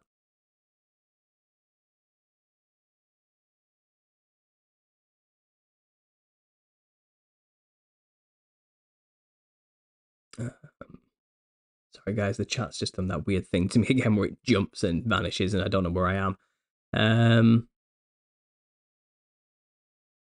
What does the dry riverbed represent on the cover? It's actually cracking paint. I know it looks like a dry riverbed. It's clown paint. It's clown makeup that's cracking and falling apart. It's representing the white porcelain white skin of the Nephilim. It also represents, as you've indicated, the dry places in which the spirits of the Nephilim reside, as described by Jesus in the Bible. When a unclean spirit's cast out of a man, he wanders in dry places. And hopefully he'll go back to where he came from and the place to be cleaned out and garnished for him, and he'll bring 5 of his mates with him. So it's threefold, really. It represents the dry places. It represents the fractal realm which they are trapped in as disembodied spirits. And it represents the skin color of the Nephilim, as well as the clown paint makeup that is plastered on grease paint of modern clowns as well. So that's the choice behind that. Go. Art had a good question earlier. Sorry, Art, did I miss your question? Where's that one? If you could add a bonus chapter that you haven't considered now, what would you cover and why, Paul? Well, it's hard to know because I haven't considered it. A bonus chapter. I'll do a bonus chapter on in this book. I mean, in a way, Art, I kind of did add a bonus chapter, which is the psychedelic testimony. So there's this thing I've just kind of inserted in there, and I even actually explain it at the start.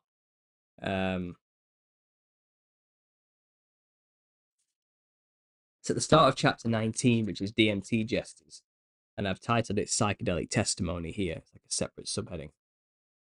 And it says, what you're about to read is a contextual supplement for the current chapter. Brackets. You can skip to the following subheading if my testimony is of no value to your research purposes. These words are a partial testimony of how I came out of the psychedelic community and found true spirituality by turning to Christ. I've always conveyed the psychedelic experience as clearly as I can for those who may be curious to know these things, but also to help those who are still heavy users to reconsider their actions. Most of my early work online was a love letter to the community of self-proclaimed consciousness explorers who turned to these substances to find some semblance of spirituality in an otherwise cruel and confusing existence. My desire for these experiences was a burning need to see conclusively with my own eyes that there is more to existence than what my mere 5 senses asserted. I was seeping myself in Eastern philosophies, mystery wisdoms, and hedonistic tendencies in search of the immediate sense experience of something transcendent. I held no patience for New Age types with their incense chakra alignments and orgone energy pyramids, and I'm going to stop there because it goes on. But basically, I explain in this chapter here, as you can see, it goes on for a while before I get to the next heading, which is ayahuasca. That is my insert, which came at the end, basically. It's more of a personal story rather than facts about the history of drugs and clowns and stuff like that. So I kind of already did it. I kind of already did the bonus chapter, if you know what I mean. There's like 5 pages in there which don't necessarily even need to be in there. You could remove them and the book would just still be as equally as, it's a personal thing. I even say you can skip this to the next subheading if you don't care about my testimony, if you just want to get back to the facts, skip ahead. I do claim that. So I think that's probably your answer there. I think I've said everything that needs to be said in this book. Because I've got another 17 chapters already planned out for the next book. I don't consider like a bonus chapter. If I wanted to add another one in, I could just put it in the second book if something comes up, like an idea or a concept I've not thought of yet. But I feel like I've pretty much bracketed out everything that could possibly be mentioned into these chapters. You know what I mean? So maybe if you discover something that I could talk about in the future and suggest as a bonus chapter, let me know. Because obviously, once I do the final combined volumes 1 and 2 book, I could always add extra chapters in that final rewrite, third edition, So I'm always open to suggestions. But in a way, I kind of already beat you to the punch there. I already added it. And I can't think of anything else I would want to add to this book. I feel like this book is complete, personally. Now, with that added bonus, supplementary testimony.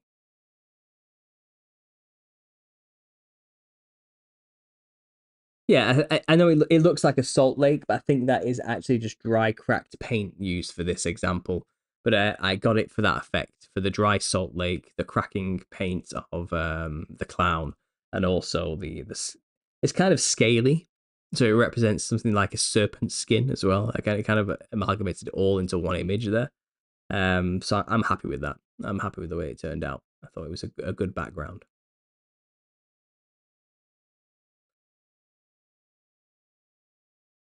Um, I have a question that applies considering what wearing a mask does, especially in terms of channeling or opening oneself to entities. What are your thoughts on the recent mass masking agenda? Okay, well, it's wearing PPE, as they call it, is not going to channel anything necessarily, because the PPE doesn't really represent much in the spiritual realm through aesthetics, and that's what it comes down to. The tribes people wear masks that look like monsters because they're trying to confuse or attract the spirits of those monsters from the spirit realm, and they mirror the entity for their own purposes. Now, it's kind of funny because if you go to the American Plains, for example, the Heyoka of the northern tribes, the northern plains, well, they dress like the Wakinyan, which is the black and white fractaled jester entity. But it's a thunder god called the Wakinyan specifically. Now, for the northern territories, where it's a colder climate, they dress like the Wakinyan to appease it, do dances to it, in the hopes that the shaman can communicate with the spirit and tell it not to bring rain or thunder, please. It destroys everything and kills us, and we can't protect ourselves against such elements. So they plead to the spirit to not bring that destructive force upon them. But ironically, if you go further south to more the dry desert regions of America, the Pueblo clowns, they do the opposite. They dress that way to bring rain, to bring the thunder and the storm, because they lack that moisture and they're not scared of it in that sense. So different tribes dress this way for different reasons, for their own personal gain, whatever that is, specific to their region. But they dress in the same pattern. They dress like the same creature, black and white fractal pattern lines with two floppy horns. So they're trying to communicate with the same entity. They know what this entity looks like. They know that it controls weather, but they're all communicating with it by dressing like it for different ends. Do you get what I mean? They all have their own reasons for doing it, but they're all asking the spirits for stuff. And you realize they all dress the same way to get in communication with specific spirits. And the Wakinyan is just a perfect descriptor of a flying human hybrid monster thing that looks like a clown, which is the Nephilim, an angelic human hybrid, a winged human monster looking thing. That's an angel and a human mixed together. And they often equate it to the Thunderbirds, the giant eagle winged, thunder bringing, electrified monster gods from the sky, which are often depicted with like a head in the chest that looks like a clown as well, which is quite interesting because it's a clown human bird hybrid thing, which is a angel mixed with a human, and that's a Nephilim creature, isn't it? So that's but the point is like you can see these aesthetical differences, and you can see the purposes for wearing their masks. they have a purpose. They're trying to mirror something in the spirit realm. So when it comes to masks where people are wearing them because they were coaxed into it by the government and the false pretenses that it would protect them from something, well, I think that's more of a sign of the gullibility of the masses more than anything. It was a test to see whether they could get away with doing that. And it likely worked. Now, there are detrimental effects to wearing masks which are not spiritually related necessarily, although you could argue everything's spiritual. But obviously, we know that it affected the minds of young children who were developing, who didn't see people's facial expressions. They're now mentally behind and have lower intelligence than they otherwise would have because they miss those key developmental moments while growing, which helps them learn how to read people's emotions and minds and the face because they were always covered up. So it does have psychological dangerous effects on society wearing masks. Not only could you risk channeling entities if you're wearing demonically representative masks, which have clownish features, for example, but even simply covering your face does change the social dynamic to a point which kind of have mental effects on young children. So we know it's dangerous in many respects, and it certainly doesn't protect you from what they claimed it did. So there's that as well, you know. Do you know the word count of your book? I can. It's about 90,000 words, but I can get the specific thing up for you quickly. Bear with me here. Let me just go through my documents and see what's going here. Volume 1, final hardcover. Here it is. If I do tools, word count, it is 92,818 words. So knock 2,000, maybe let's just knock 2,000 words off of that because a lot of it is like, you know, dedications, copyright stuff, and at the end here, you know, you've got acknowledgements and things. So if you knock 2,000, it's about 90,000 words. That's what it came down to. Yeah, 90,000 words. We'll open that back up. I hope that answers your question about masks. I think there's no real danger if they're not, you know, representing a clown. It's about aesthetics, you know, more than anything. It really is. There's also a psychological impact to hiding your identity and becoming anonymous. That affects people. That certainly changes people. That makes them do things they wouldn't ordinarily have done. It's almost as though they've been possessed by a spirit in a sense because they're behaving in a way that's completely out of character when they wear a mask because they feel emboldened or power hiding their identity. That's why internet trolls are what they are because they're hidden, you know, and that's why they say the worst things. Emboldened by the anonymity, you know, and it's the same thing wearing a mask in public. I think a lot of people do behave differently simply because they believe their identity to be hidden, which is an odd thing. And maybe they are giving their spirit over, the body over to a different spirit. Who knows, you know?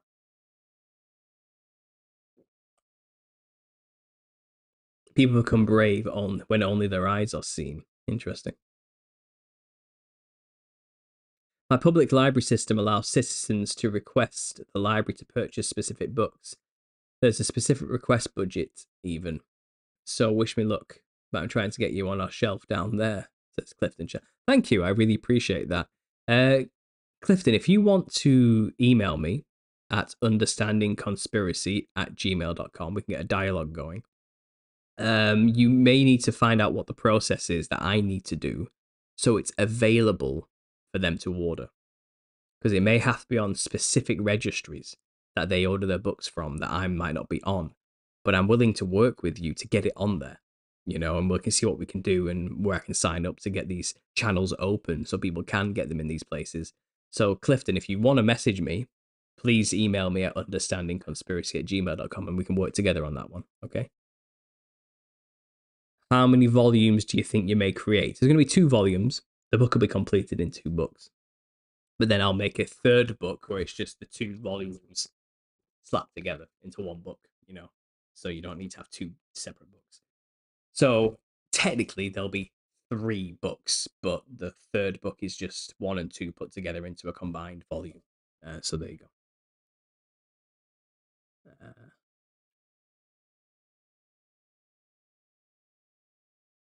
AJ, congratulations, Paul. Thank you.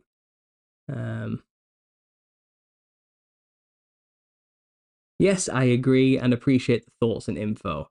I mentioned it because it seems to become a ritualistic act of compliance or worship or submission. And yes, agree, spot on. Thank you. Okay, well, I'm glad of whatever I just said there was useful to you. I appreciate that. Beyond the Veil, brother, I want you to go live. I want to go live with you on the Millennial Kingdom. Let me know. Says Beyond the Veil. Beyond the Veil. I think I've seen your channel. Yeah, I think I've seen your channel. Give me a minute. Let me just try and sort this out. Let me just change this slideshow up there. You can look at some clowns for a minute. I'm just going to look at something, guys, quickly. I've got to go through a separate channel to do it. It's a bit annoying.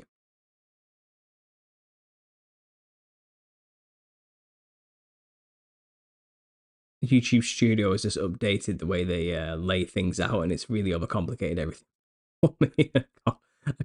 I'm struggling to navigate. Okay, let me do that quickly.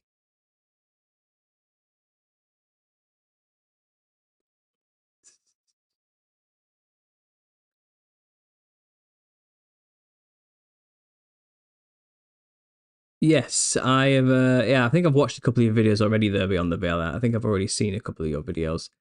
Yeah, sure. We can talk about it. What specifically would you want to talk about when it came to the Millennial Reign, though? If you could just give me a brief.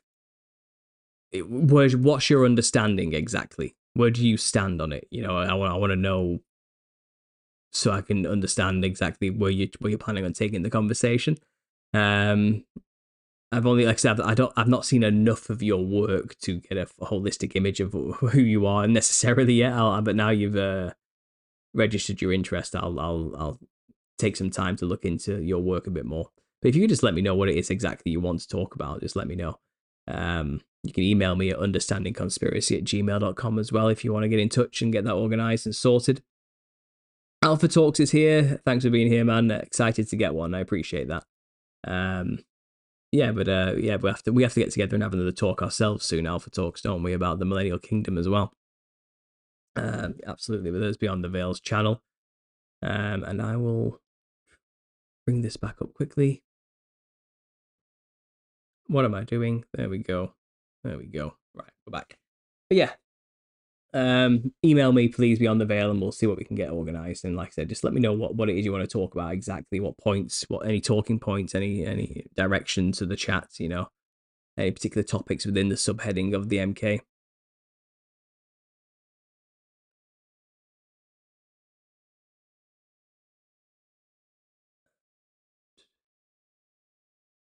Excellent, will do now, says Clifton. Brilliant, Clifton. I appreciate that. Say it one more time for me, bro. It's understandingconspiracy@gmail.com. There we go.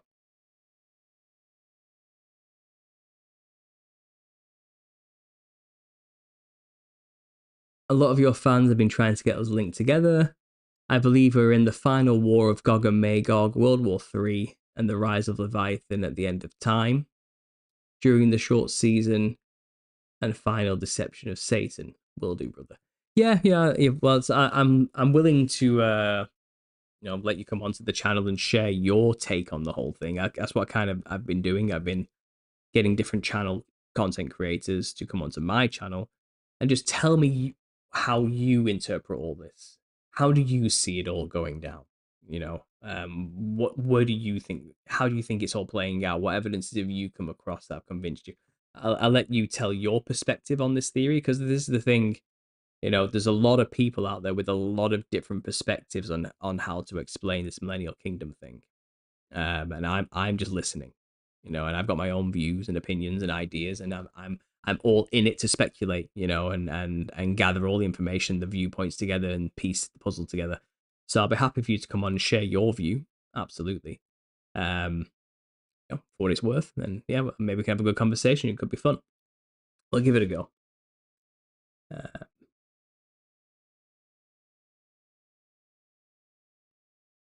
You don't look O negative. What the hell does that mean?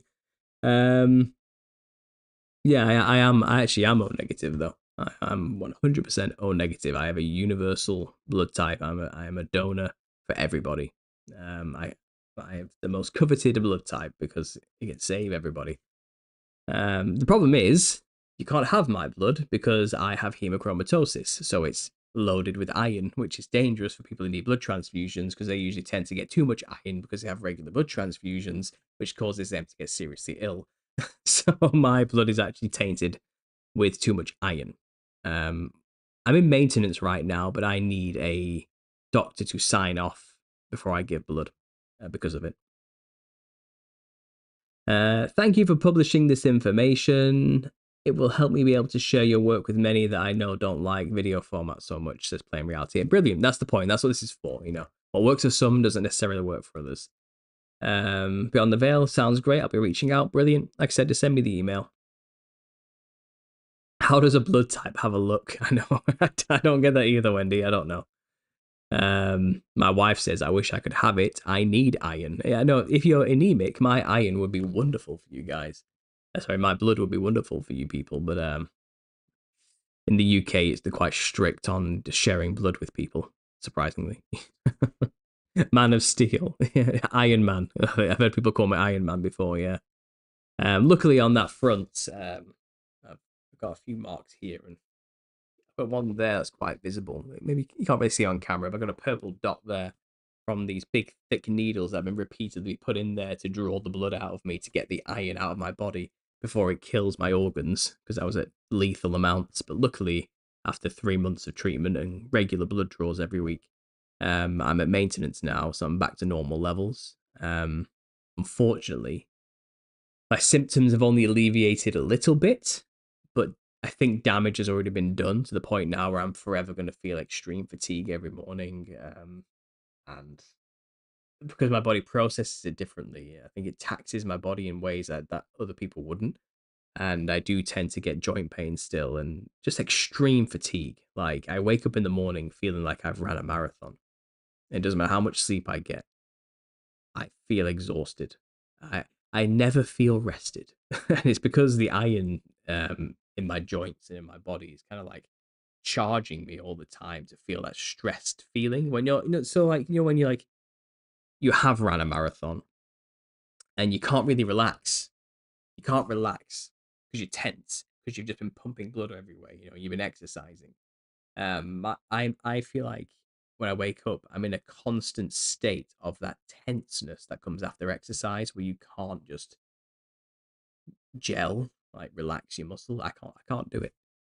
No matter how much I try, my body just doesn't do it because the iron is in my muscles and it keeps it tense. And it's really rough. It's a horrible illness, honestly. It's a genetic con. There's nothing I can really do about it, unfortunately. Other than pray for a miracle, and I'm trying, but it's not going away. But like I said, luckily I'm in maintenance, so it means my organs aren't getting full of rust anymore and aren't being damaged beyond repair anymore. But any damage that has already been done has been done. So there's that as well.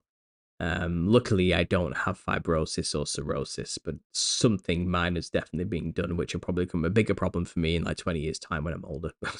Something like that.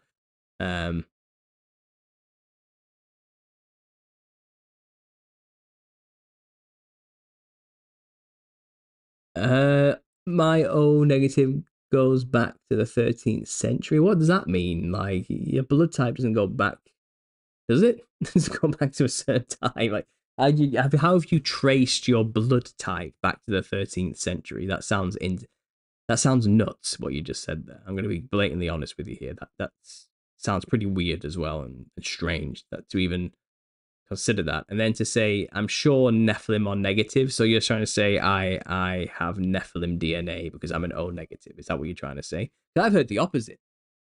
I've heard people who are positive, who have the antigens. They're the ones who are Nephilim because they have the corruption. I've heard the opposite. I've heard O negative is pure bloodline of God. So who's right? Are we Nephilim or are we? It's silly to ponder over blood types and hold any importance or weight to those things. Okay. Our battle is not of flesh and blood. Okay. It's vanity. It's silly. Keep your eye on spiritual things. Don't judge people by the blood types. That's all I'm saying. But I'm being brutally honest with you, Stevie B. It's a weird train of thought, and it's a weird thing to randomly just say in a live stream to somebody. You don't look O negative. Like, what's that? Come on, you have to hear yourself. Have you ever spoken that out loud and listened to yourself say something like that and wondered, like, is that a bit weird? Like, I implore you to try it. Um, Stress oxidation is what it's called. Yes, that's what I'm constantly in the state of, Wendy, all the time. I'm used to it now though, where it's kind of just the norm. I want to do a parasite cleanse, a proper parasite cleanse. I'm going to get the walnut and the clove and the garlic mixture and try that. I might even try the pine gum turpentine on the sugar cube thing, the 3 sugar cubes. I might start doing all that soon and see if that has any benefits for me, because I do wonder if some of these things I'm feeling are also because of parasites as well. It probably won't cure everything because I do have this genetic condition, but I do think I might be able to alleviate a lot of the symptoms by just flushing out all these crappy little things in my body that are just making my life worse, which I can tell I've got them as well. I must have parasites in my body because I've never done a cleanse, you know. I'm wondering if I'm getting to that age now where it's really starting to affect my health in big ways. So I want to give that a go too.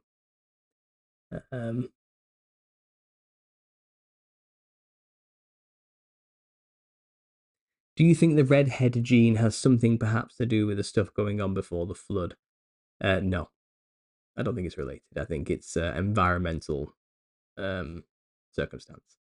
People who are near the equator, closer to the sun, have higher melanin. People who are further north, who are further away from the sun, have less melanin, therefore are paler, and therefore present different traits. It's all to do with environment. It's nothing to do with anything else.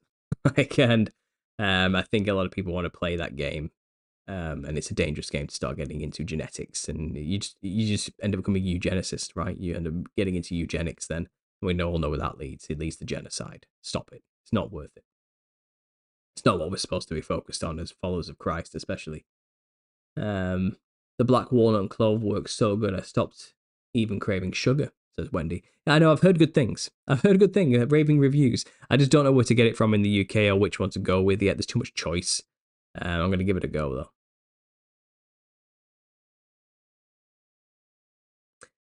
Playing reality, yes, it increases oxidation. Thankfully, the liver is the one organ that can basically repair itself.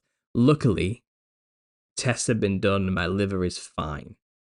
There's no signs of fibrosis there. I've had my heart tested recently with a proper scan, you know, with the monitor on there and everything, and moved it around and a deep scan into it. And I haven't got the results yet. I don't know if my heart's damaged or not from the high iron, but I did go in and out of hospital 3 times with chest pain before I got diagnosed. So I do think my heart might be damaged, but I've also been told that the condition can just cause chest pain, but it doesn't necessarily mean any damage has been done yet. It's just a side effect of having high iron. So I don't know. Still, the verdict's still out whether my heart's okay or not. We'll find out. We'll find out.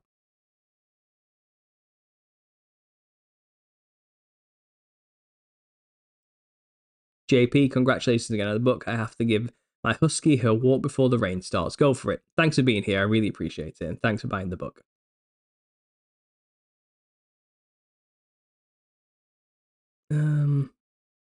The book cover is amazing, says Madpax. A good fit for the amazing work you've done. Great job, brother. Prayers and blessings. Thanks. I really appreciate it. Anyway, guys, thanks for being here, all of you.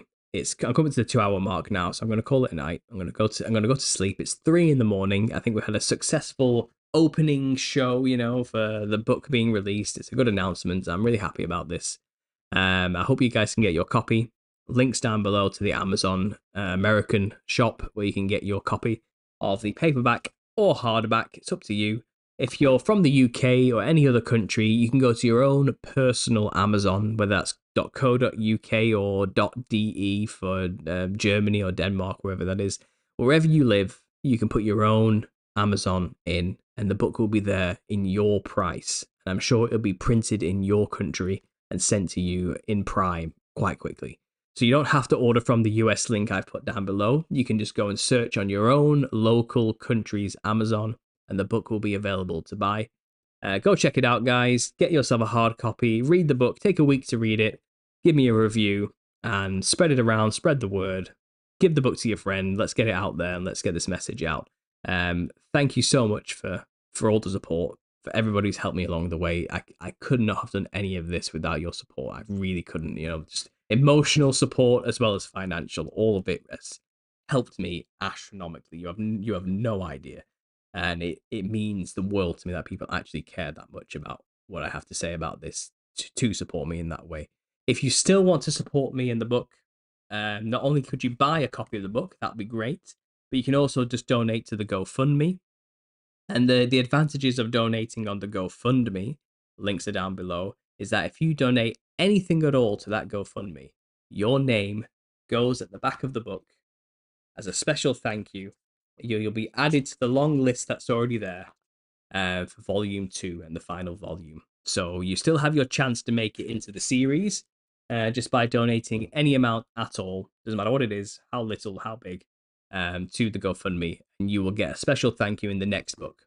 And then the final book as well, where both books have been combined. You'll be in that too. So there's still a chance to be a part of the process. Get yourself a copy. Send the donation to GoFundMe if you want to help support me with just shipping costs and all the other things that come with publishing. And anything at all would be greatly appreciated, guys. But other than that, I'm going to leave it there. Thanks for listening. Thanks for buying the book if you have already. Thanks for reading. I'll be back soon. I think I am on Killer Priest podcast on Wednesday to talk about the clowns. That should be fun. And I have Bio Charisma back on Sunday for a Truth or Therapy sessions. I've got Bo from the Bump podcast on Wednesday. I've got probably Alexandra coming up in the middle of the month as well. I got Vicky Joy Anderson coming back. I'm getting booked up pretty quick, guys, and I got people asking me for all sorts of things. So lots of more live shows coming along the way. I'll be releasing videos in between full of my random ruminations, as always, about all sorts of topics. But again, guys, thanks for being here. Thanks for listening, and as always, God bless.